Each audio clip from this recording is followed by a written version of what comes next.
जय जिनेंद्र.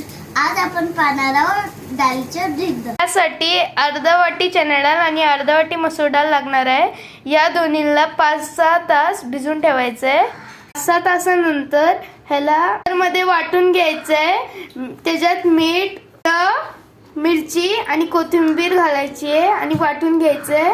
हे बघा आता वाटून झालेलं आहे. आता आपण याचं डोसा बनवणार आहोत. तव्यावर थोडं तेल घालून घेऊया आणि वाटलेलं पीठ कढईवर तव्यावर घालून घेऊया. पलटी करून घेऊया. पहा हे झालेले असं खरपूस भाजून घ्यायचंय.